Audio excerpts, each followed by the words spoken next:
Buenos días, estamos en Cambio a Debate, en un programa más de análisis y discusión sobre los asuntos centrales que están ocurriendo en esta ciudad, en el estado y en el país, naturalmente también las que tienen que ver con nosotros de carácter internacional. Está con nosotros el día de hoy el doctor Rogelio Sosa Pulido. Él es investigador y maestro, profesor de la Universidad Pedagógica Nacional. Agradecemos su presencia aquí en el programa. Muchas gracias por la invitación, Juan, a tus órdenes. Bueno, pues vamos a iniciar de lleno. Hay un tema, hay muchos temas. Está el presupuesto, está naturalmente el asunto de la represión del día 1 de diciembre, todavía no concluido. Está también este acuerdo o pacto por México que inaugura el PRI. Y ahora, como parte del pacto, una nueva reforma a la educación que llega a rango de reforma constitucional. Recordamos con la llegada de Salinas, porque hay que hacer memoria, Salinas llega cuestionado como llega en gran medida Enrique Peña Nieto. En eso también hay una coincidencia, una analogía, y llega... reforma la educación, el Acuerdo Nacional para la Unión de Educación Básica primero, y luego, un año después, la nueva Ley General de Educación. Y de ahí se devienen las líneas directrices que creo yo que hasta hoy se mantienen, son las líneas de las reformas que igual las pensó Fox en aquel pacto social que hizo con toda la élite de este país, y el sindicato, hasta el clero estuvo ahí, y luego después lo que hizo Calderón en su gobierno con la Alianza por la Calidad de la Educación, que tuvo ya acciones muy concretas, sobre todo de carácter, no solamente acciones en el sentido de la propia educación, en el quehacer educativo, en la orientación política, sino también presupuestales que obligaron a los estados a o te metes al asunto de los alineamientos de la alianza. Hoy hay una nueva reforma, una reforma priista, con un gobierno priista de regreso. Para los que lo conocemos, lo hemos conocido, sabemos eso qué significa, pero para el ámbito educativo también sabemos, queremos escudriñar, discernir en qué consiste, qué hay de diferente de esta reforma con respecto a lo que empezó en 1992 y continuó, porque no ha cambiado, lo han fortalecido hasta ahora, y que lo que nosotros sabemos es, bueno, pues cuentas alegres, cuentas de las que nosotros podamos sentirnos felices no hay. Doctor, ¿qué nos puedes decir al respecto de eso? Bueno, en primer lugar, que la compra de la presidencia traía un paquete consigo. No era comprar una figura como muchos dijeron, sino era comprar la continuidad de un modelo de acumulación de capital, de relaciones de poder y de continuidad de un bloque dominante, un bloque hegemónico que viene desde el triunfo de la Revolución Mexicana, conformado por la oligarquía financiera, industrial, comercial. Es una élite tan pequeña, que podemos hablar, como decía en alguna ocasión Andrés Manuel López Obrador, de 30 familias que poseen el grueso de la riqueza nacional, y entre los que destaca naturalmente el hombre más rico del mundo, que es Carlos Slim. La estrategia del PRI en esta ocasión, y del PAN asociado a él, porque coinciden esencialmente en el proyecto económico y de reproducción de poder. No hay alternancias, sino un cogobierno en los hechos entre ambos partidos. Es cierto que el PRD se alía de repente con uno o con otro, pero en cuestiones menores. Las cuestiones de fondo están muy bien delineadas ya, comprobadas históricamente como un solo proyecto.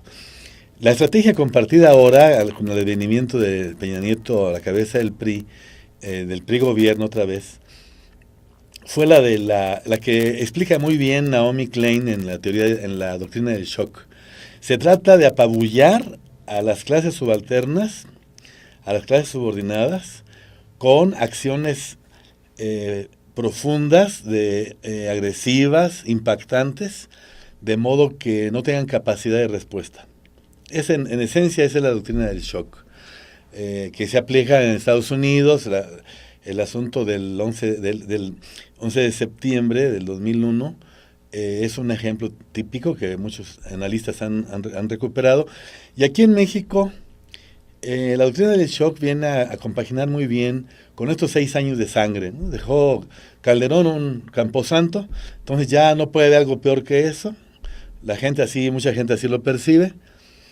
Y uno siempre cree eso, que no puede haber algo peor. Claro, eso siempre se las ingenian para hacer cosas peores. Así es, otro mundo es posible, pero otro mundo peor sí es posible. Sí, sí, estoy de acuerdo totalmente contigo, Juanito. Y yo creo que hay un problema muy serio aquí, que está causando el efecto que esperaba el PRI gobierno ahora, porque en cascada se desatan todas las reformas estructurales que tenían en cartera, estaban pendientes desde hace 6 años, desde prácticamente 12 años, y que por la incapacidad, hay que decirlo así, del PAN en el gobierno, y también por la resistencia popular y las fuerzas de oposición. Sobre todo. Por ejemplo, veamos la gran campaña que lanzó Obrador para evitar la privatización de Pemex después de la imposición de Calderón en el 2006. Entonces, el escenario ahora es más complejo porque sabiendo el PRI gobierno que una reforma aislada es más fácil de ser neutralizada por la lucha social, entonces la lanzan todas juntas, ¿no? Apenas estamos discutiendo el problema grave de la reforma laboral y vienen los amparos en los tribunales por parte de sindicatos y trabajadores en lo individual, cuando ya viene la reforma administrativa, la reforma educativa, está ya en puerta la reforma energética y fiscal. Entonces, esa es la estrategia, y es una estrategia contundente, que tiene un lado débil para ellos, muy débil, y es que por la prisa de juntar las reformas, de aplicarlas en paquete, están violentando radicalmente el mecanismo mínimo de consulta que tendrían que considerar para darle alguna legitimidad. No basta firmar un acuerdo, un pacto con las cúpulas, incluso de la oposición, porque aquí en México sabemos muy bien la poca representatividad que tienen esas cúpulas en un periodo de crisis económica, política, descomposición social. Entonces, si Jesús Zambrano, por parte del PRD, va y firma y sonríe y está de dama de compañía y de Peña Nieto, pues yo estimo que muchos miles, cientos de miles de militantes del PRD, pues no se sienten identificados con eso, porque esos cientos de miles acaban de votar el 1 de julio por Obrador. Entonces, es evidente que es un golpe de mano. Algunos dirían es un golpe de Estado disfrazado, que muy bien encuadra en lo que decía Vargas Llosa, la dictadura perfecta, que es una dictadura pacífica, entre comillas, porque es muy violenta esta dictadura, del PRI, tan violenta que mueren por sus políticas miles y miles de niños menores de 5 años por desnutrición, enfermedades curables. La gente vulnerable sufre y sabe lo que es este genocidio silencioso. Pero digamos que, por eso decía Vargas Llosa, es la dictadura perfecta porque el pueblo la reproduce con su voto cada 6 años, sea PRI o sea PAN. En este caso el PRI es el sector más experimentado, con más experiencia para aplicar esta doctrina del shock con relativo éxito. Falta ver qué dice la población, los sectores organizados, porque como digo, esta reforma educativa, ya entrando al tema directamente, adolece del mismo problema que adoleció la ACE famosa, Alianza por la Calidad de la Educación, en la que no se consultó ni a los gobernadores, ni a los gobernadores. En esta ocasión hacen un lado a Gordillo, que firmó la ACE, ¿verdad?, con la presidencia panista, y ahora se hace a un lado, la hacen a un lado, y viene también un reacomodo entonces en las piezas de control político del sindicato. Eso hay que hablar también, porque no va a haber sorpresa cuando hagan un relevo por alguien que opere esta reforma de manera corporativa, vertical, como lo sabe hacer el PRI. Pero lo que digo es que no es este escenario no es el del 2000, cuando perdió el PRI. El escenario del 2012 y 2013 es un escenario nuevo, en donde pese a cúpulas negociadoras, hay millones de personas, 16 millones de votos que fueron por la izquierda y que consolidaron un poder político en la capital del país y en varios estados de la República. Entonces, eso no es gratuito ni es pasajero. Yo creo que el PRI no tiene ya el margen de maniobra que tenía antes para operar. Recordemos, por ejemplo, las masacres del 68 y del 71. Claro.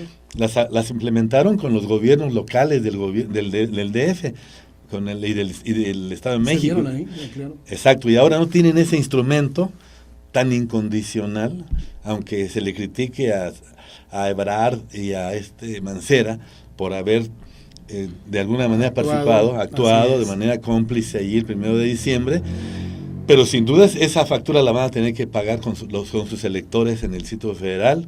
Entonces yo creo que el escenario es muy distinto y que hay mucha tela de donde cortar para hablar, como dicen los clásicos, de una lucha, de un conflicto de clase abierto. Bueno, pues interesante el contexto en el que las reformas, la llegada del PRI está haciendo, y me parece adecuado esto de, bueno, a ver, aventamos todas y vamos a ver hasta dónde avanzamos en una y en otra y vamos haciendo lo necesario. Yo creo que en este momento, en parte, la respuesta es una respuesta que apenas está organizándose. Primero llegó el shock, llegó la incertidumbre y luego entonces la gente está empezando a analizar, a discutir, a ver en dónde, cómo, de qué manera se puede actuar. Pero hablemos en sí de la reforma a la Constitución. Yo no sé si sea necesaria una reforma constitucional para este tipo de cosas, crear un Instituto Nacional de Evaluación, autónomo, etcétera, implementar el servicio civil de carrera, que bueno, ellos le llaman el sistema de ingreso, promoción y permanencia, que eso es algo que también habría que discutirlo, qué significa eso, y que están hablando ya de una ley reglamentaria, es decir, esto va a la Constitución, pero luego habrá una ley reglamentaria de esto. No es una novedad porque ya la hace, efectivamente, como tú mencionas, ya decía todo esto, incluso Alvester, y habrá que también poner el dedo en eso, atención en eso, propuso una ley para regir laboralmente a los trabajadores de la educación. Hoy están planteando en el documento que realmente se llama de justificación de la reforma, ¿no? Están planteando ya la posibilidad de una ley que rija de manera específica a los trabajadores de la educación. Una reforma de muchos años, yo no veo novedades en ella más que profundizaciones. De acuerdo al INEGI nos dice que hay ya en este momento cerca de 14 millones de mexicanos que no terminan su educación básica. Hubo un momento que teníamos 7, hoy ya tenemos 14, ya doblamos la cantidad. Seguimos hablando de un rezago enorme, de hace 30 años seguimos hablando de eso se habla esta reforma. Se dice, bueno, que un papel importante es el maestro, pero también dice, bueno, pues también hay otros, el contexto. ¿Qué podemos esperar de esta reforma que ellos presumen de que será la panacea para llegar, como decía Calderón, que lo repiten ahora ellos, al primer mundo, ¿no? Bueno, yo diría varias cosas. Primero que regresando al tema de la legitimidad, el Estado en el régimen capitalista, como en todos los regímenes de clase, pero mucho más en este que en otros, se ve ante la necesidad para mantener el control, y lo dice Maquiavelo, lo dicen otros teóricos, se ve ante la necesidad de obtener la legitimidad y el consenso. Y este régimen no tiene legitimidad y no tiene consenso. Entonces es un régimen que tiene una debilidad que el PRI gobierno de antaño no tenía. De alguna manera tenía mecanismos de reproducción, la prosperidad capitalista permitía la distribución del ingreso de una manera menos rapaz que ahora, pero ahorita no hay margen de maniobra para poder, por parte del Estado, compensar con mecanismos de paternalistas y del estado del bienestar, los subsidios al campo, al consumo popular, etcétera. Eso ya no existe. Entonces es a rajatabla la explotación y la opresión en las ciudades y en el campo. En ese marco, esta reforma no hace sino profundizar la crisis educativa que ya existía desde que se implementó el modelo neoliberal como respuesta a la crisis económica. Aquella revolución educativa de la que hablaba Reyes Heroles en el 83, pues resultó un fiasco, porque él tenía en la cabeza ideas muy liberales, ideas avanzadas en algunos aspectos, pero que no tenían sustento material. Entonces viene la carrera magisterial, aquellas críticas que hicimos en el movimiento magisterial, en la CENTE, desde el 79, y por lo cual nació la CENTE casualmente, y después el movimiento magisterial democrático de Michoacán, y vemos que la crisis educativa es una crisis que hoy con esta reforma, y ahorita lo vamos a demostrar, se va a profundizar y a descomponer aún más el sistema educativo y su gobernabilidad. Recordemos que en los mejores años de la educación mexicana estuvieron en la escuela rural. En aquellos años México aportó a la cultura universal, la educación, una pedagogía novedosa, original, muy importante, que fue retomada a nivel mundial, incluso desde China hasta África y Sudamérica, fue reconocido, no se diga en los países centrales o supuestamente desarrollados. Entonces, a mí me parece que después de Torres Bodet en su segundo periodo de gobierno, de secretario de Educación, no hemos vuelto a tener un momento de lucidez en el campo educativo en México.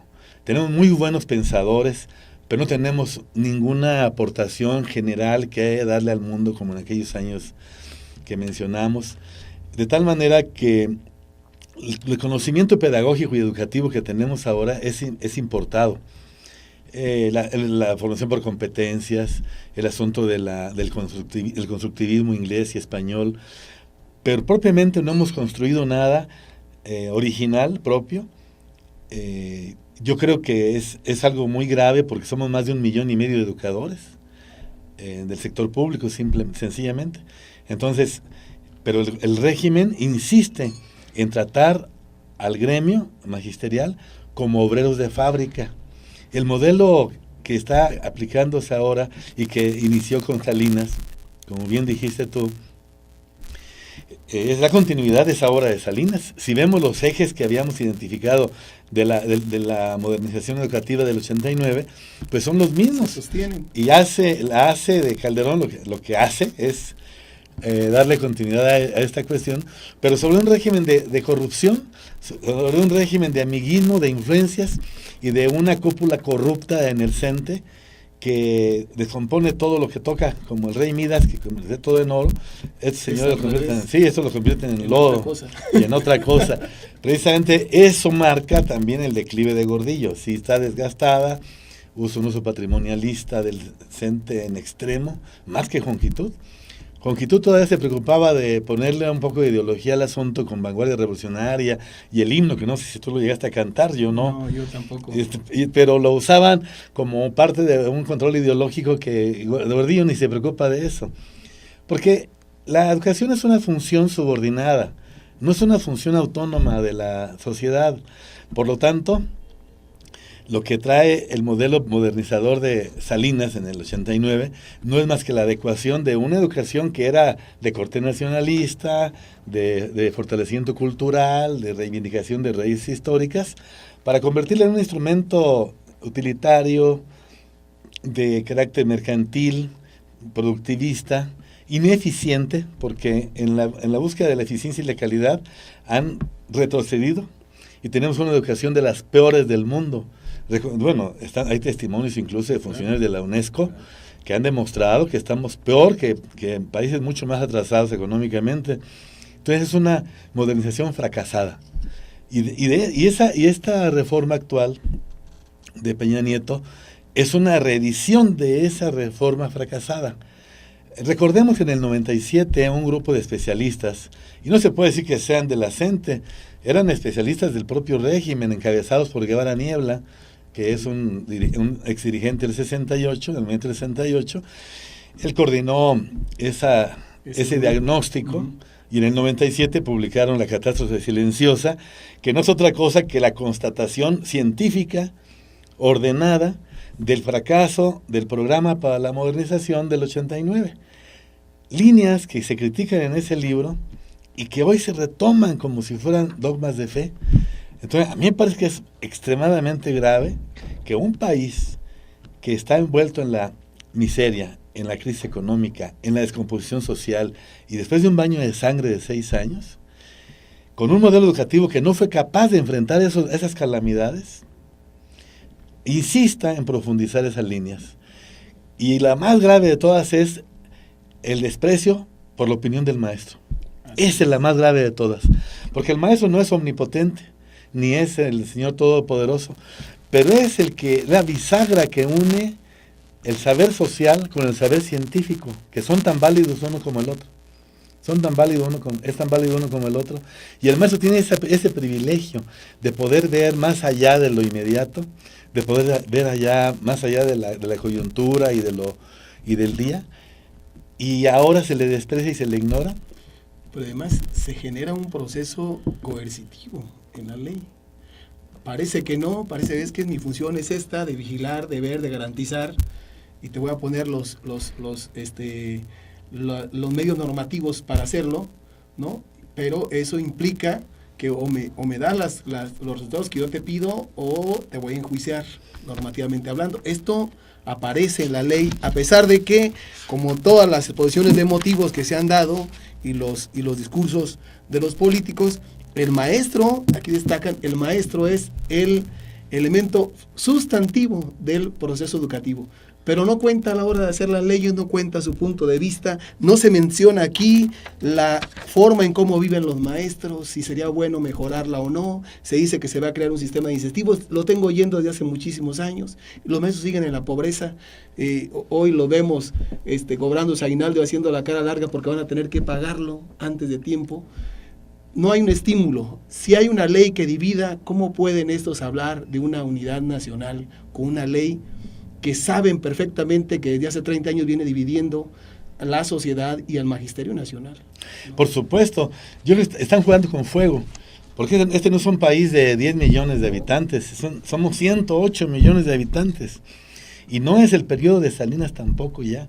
No sé si te acuerdas, Juan, una vez que fuimos como comisión negociadora de la CENTE y nos recibió Manuel Bartlett, sí, y nos presumía que habían hecho una consulta nacional para poder armar su programa para la modernización educativa, y pudimos desnudar la mentira, porque los compañeros de la sección 11 del CENTE, que trabajan como personal administrativo de la Secretaría de Educación Pública, ya nos habían informado que en las bodegas de la Secretaría se habían quedado guardadas las cajas como llegaron de los estados, con las ponencias. Con todas las opiniones. Con todas las opiniones, las archivaron y ya tienen cocinado el programa. Bueno, pues ahora ni eso pudo hacer. Hicieron. Exacto. Ni siquiera. Entonces, por eso están en una tablita. No va a tardar mucho para que el magisterio pueda ir organizando la reacción, efectivamente. Tenemos una marcha aquí en Morelia el día de hoy. Y yo creo que es de esperarse que el conflicto crezca. El mal está de raíz. Tanto el programa económico, tanto el modelo económico como el modelo educativo están inspirados en la experiencia de Estados Unidos. Ya sabemos el trabajo por horas, el contrato anual, nadie tiene plaza base en Estados Unidos. Para empezar, no tienen ni sindicatos a nivel superior en Estados Unidos, no existen los sindicatos. Y en nivel básico, el maestro tiene que rendir en los condados para que le renueven su contrato cada año. Hacia allá va esta idea de la reforma. Pero además hay ya manifestaciones en Estados Unidos increíbles del sector magisterial en algunos estados, ¿no? Claro. Por el malestar generado por este tipo de políticas. Claro. Hay otra cosa que yo creo que sería importante decir. Además, aclarar que Juan, en Estados Unidos el maestro gana más de 10 veces. Claro. Más de 10 veces que el maestro mexicano. El maestro mexicano, obvio. Hay una cosa que es importante decir, que el espejo de esta reforma en gran medida es la reforma chilena, que tiene ya 3, 4 años en crisis social enorme en Chile, o sea, una manifestación permanente de los jóvenes, primero de los muchachos de secundaria y hoy todo el sector de la juventud y los maestros mismos en Chile poniendo en jaque un modelo educativo infuncional totalmente que empobreció, se empobreció a la gente y empobreció todo el propio sistema. Bueno, este gobierno le da para adelante las cosas, ¿no? O sea, para adelante, para adelante, para adelante. Yo estoy de acuerdo en que hay un compromiso de antemano que había que resolver, que hubo compromisos de este tipo para llegar a donde están ahora, y bueno, pues tienen que sacarlos, están en esa intención. Y una cuestión que yo creo que es bueno que se sepa, bueno, hay un investigador de la Universidad Autónoma Metropolitana, Alejandro Martínez, que menciona que, para dejarlo muy claro, no es lo mismo el sector intelectual en Estados Unidos que el sector intelectual en México o en un país subordinado. No es lo mismo el sector productivo norteamericano, por ejemplo, que el sector productivo mexicano. Ambos tienen funciones distintas en el dominio de una cultura o de una clase sobre otra, que hoy ya no es un asunto solamente nacional, es un asunto totalmente global, ¿no? Y por eso, por más que se diga, bueno, es que en Estados Unidos no hay, pero viven mejor, pero están, bueno, tiene otras connotaciones con la situación en este país, que además, habría que decirlo, de paso, bueno, pues que no tiene maestros haciendo, sino expertos en política educativa que elaboran un paquete para nuestro país, y ahí te va, ¿no? Digo, eso también lo hemos dicho, el Fondo Monetario se encarga de darle las líneas al gobierno, va y pide permiso, y para adelante, ¿no? Sí, pero además, ¿cómo puede ser modelo un país como Estados Unidos, en donde la descomposición social, la pobreza, la inconformidad generalizada que existe ahí, se ha expresado ya en cientos de ciudades? Los movimientos de migrantes, por ejemplo, que han sido notorios en los últimos lustros, ahora se unen a la inconformidad de los ocupas, ¿no? De la gente clase mediera, de las capas medias, que protestan ante nada más y nada menos que el capital financiero, que es el símbolo del poder capitalista en el mundo. La caída de las Torres Gemelas tuvo esa simbología también, ese elemento simbólico, pero ahora, de manera consciente y desde abajo, miles de ciudadanos de Estados Unidos se levantan para protestar contra esa opresión del dinero, contra el 1% que controla la economía de Estados Unidos y las vidas y la vida material de toda la gente de Estados Unidos y del planeta. Y ves tú que no cesa la insurgencia. Tuvimos el año pasado grandes jornadas de lucha obrera y social en Wisconsin y otros estados de la Unión Americana. En todo el norte, Canadá también. Exactamente, entonces, en Canadá, en Quebec. Sí. Entonces, este modelo que tú mencionabas, el modelo chileno, que fue inaugurado a partir del modelo de Reagan y Thatcher, ¿no? Y que en América Latina Chile se anotó con Pinochet para abrir camino, efectivamente ya hizo crisis en su nivel más profundo, es inviable, perdió legitimidad y consenso, como decíamos, y los teóricos del Estado reconocen ahí sí hay consenso, que si un Estado no tiene consenso y legitimidad, sus pies son de barro. Eso es lo que va a pasar ahora, sin duda, no es un asunto de pronóstico o de adivinación, sino de hechos concretos y de historia. Muy bien, pues entonces está esta iniciativa para discutirse, seguramente ya tienen amarrados los votos necesarios para hacerla posible. Nos queda nada más la gran tarea de tener que informar a la población que puede cae en el garlito, porque naturalmente aquí también juegan los medios fácticos que han estado del lado del poder durante tanto tiempo, que se fortalecen, sobre todo con las medidas del acuerdo del Pacto de México, que prácticamente son sus apuestas. Y los monopolios. Así es. Y que bueno, pues ahora también en esta iniciativa educativa levantaron la mano primero, ¿no? Mexicanos Primero, la gente de Banamex, la gente de los duopolios televisivos, la gente de las grandes empresas nacionales, de inmediato sacar un desplegado a favor de esta iniciativa que la gente todavía no conoce, todavía no sabe las consecuencias que esta va a tener. Y que yo creo que la gran tarea que tiene el magisterio, la gran tarea que tienen los educadores es que desde la escuela generalicen una estrategia de información veraz, oportuna, clara, precisa, y hay algo que creo que sería muy bueno que se pudiera hacer, consensuar con la población las estrategias y las acciones, sobre todo, que puedan ir haciendo de la resistencia una ofensiva contra este tipo de cosas en materia educativa.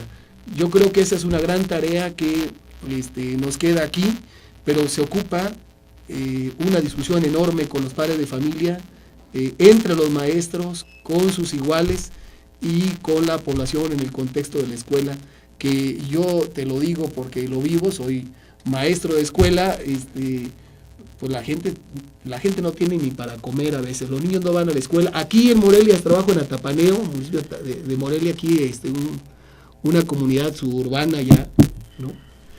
Hay niños que no pueden ir a la escuela porque no tienen para comer, ¿no?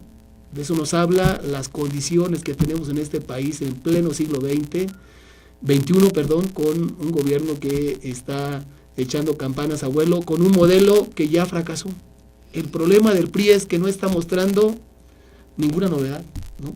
Ese pragmatismo entre lo que fueron de nacionalismo y su apuesta por el modelo neoliberal no lo va a llevar, creo yo, a buen puerto.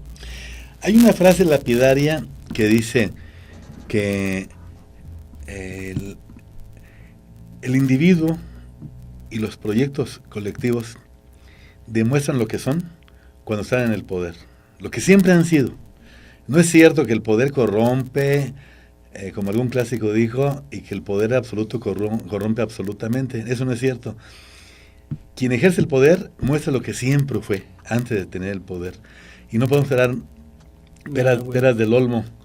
En el caso del PRI gobierno, todavía más. Ahora los empresarios han tomado el poder y son más influyentes que de lo que fueron siempre. Claro. Veamos cómo Televisa apadrinó el camino a los pinos para Peña Nieto, con todo el paquete económico que ya mencionamos, y social y político. Aquí en Michoacán, mexicanos primero, y a nivel nacional, pero aquí en Michoacán, pues los Ramírez proyectan en sus salas, y en todos donde tienen creo que 2,000 salas de cine aquí y en otros países. 2,800, dicen. Y en todas sus salas proyectan su crítica al magisterio democrático, no a los buenos maestros que no hacen nada y que más que lo que se les dice, a los obedientes, a los incondicionales, a los que no protestan, a los que cobran su quincena cuando llega el día 15 y punto, a los que aplican las reformas que se les ordenan. Sí, a eso no se les critica, sino a quienes levantan la voz, a los que piensan, porque pensar es subversivo en una sociedad como esta en la que estamos. Entonces yo creo que esta parte es la parte más delicada y más grave, porque ellos están poniendo abiertamente ya el conflicto de clase contra clase. No dejan que el Estado medie como antes lo hacía. Ahora ya directamente ellos son el Estado. Atacan a los maestros porque hacen marchas, porque ensucian las calles, porque esto.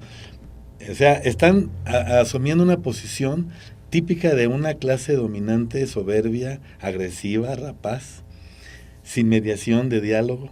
Y vaya que son un grupo muy pequeño, porque la inmensa mayoría de los empresarios michoacanos son pequeños y medianos, y es gente que conoce y tiene el pulso del pueblo, y son aliados naturales del pueblo y de sus organizaciones. Pero este grupo que está ensoberbecido y que acaba de comprar la presidencia y el paquete económico y político, el control y el poder en México, está en un plan de arrasar, está jugando con fuego, porque yo creo que sí está provocando una reacción que a lo mejor no se ve en este momento todavía. El 1 de diciembre, aquí en Michoacán, prácticamente nadie protestó por la toma de posesión de Peña Nieto, pero que ojalá no se engañen quienes están jugando con fuego, porque la gente va a responder. Es imposible que la gente se someta de una manera tan vil como un esclavo, absolutamente como un esclavo, a todo lo que le hagan y le digan. Está bien que los medios de comunicación son muy poderosos, pero recordemos que en el DF, Cuauhtémoc Cárdenas ganó a pesar de los medios de comunicación, y las grandes campañas de Cuauhtémoc Cárdenas y de Andrés Manuel han podido derrotar en gran medida a los medios de comunicación. No fue Televisa finalmente la que ganó la elección, a pesar de que puso todo de su parte, sino el dinero abiertamente entregado a las familias más pobres, aprovechándose de la miseria que el propio sistema produce. Van y le compran el voto. Esa es la gran tragedia que estamos viviendo. Ok, bueno, pues entonces estamos haciendo ya el cierre, una conclusión final para este primer programa, que ojalá podamos seguir discutiendo aquí en Cambio a Debate este tema que da para mucho. Claro que sí, Juan. Hay temas muy importantes. La educación misma es toda la vida, es nuestra esperanza. como seres humanos en lo individual y en lo colectivo. La educación está subordinada al resto de la vida social, pero sin la educación, ¿qué seríamos? Yo digo, por ejemplo, un tema que ojalá más adelante tú toques en tus programas, es el famoso tema del currículum tabú, del que habla Chano Moreno, un doctor Prudenciano Moreno, que estuvo aquí, por cierto, asesorando a la sección 18, es mi amigo de hace 30 años, 35 años. Y él habla mucho del currículum tabú, dice, bueno, en la primaria, en secundaria, en nivel medio superior y superior, no hablamos de los grandes problemas que vive la gente, los niños y los adolescentes en su escuela, en su barrio, de la droga, de la cuestión de la prostitución, de la violencia intrafamiliar, de la violencia intrafamiliar, del machismo que golpea tanto a las mujeres mexicanas, que son mayoría además en su estado, y todos son temas que no se tocan en las escuelas. ¿Cuándo se van a resolver si se ignoran? Ese tema, por ejemplo, que podría quedar en la agenda. Claro que sí. Pero para concluir con el tema de hoy, yo diría nada más que me parece que quienes buscamos un cambio pacífico en este país, tenemos que apostarle a esa vía, a la pacífica. No importa que quienes están en el control de la nación, de su poder, en el poder económico y político, insistan en llevar a la violencia a los mexicanos. Creo que el maestro no puede caer en esa provocación, porque esa vía es una vía que a nadie le conviene, a nadie le resultaría benéfica, y los maestros de México y de Michoacán tienen y tenemos el gran reto, como dijiste tú, de informar y de educarnos junto con el pueblo. Esa es, creo yo, que es la consigna de Pablo Freire, tan fresca y vigente como nunca. Muy bien, pues muchísimas gracias. Este es Cambio a Debate. Agradecemos la presencia del doctor Rogelio Sosa. Esperamos tenerlo posteriormente aquí en un programa más o en varios programas más que van a ser necesarios. Este tema va a dar para mucho todavía en la agenda política y social y educativa del país. Y bueno, pues con esto nos despedimos este año. Agradecemos a a nuestros radioescuchas que nos ven por internet, que están aquí con Cambio de Michoacán, el habernos permitido estar con ellos en estos días, y nos vemos en el 2013. Muchas gracias. Muchas gracias, Juan. Hasta luego. Hasta luego.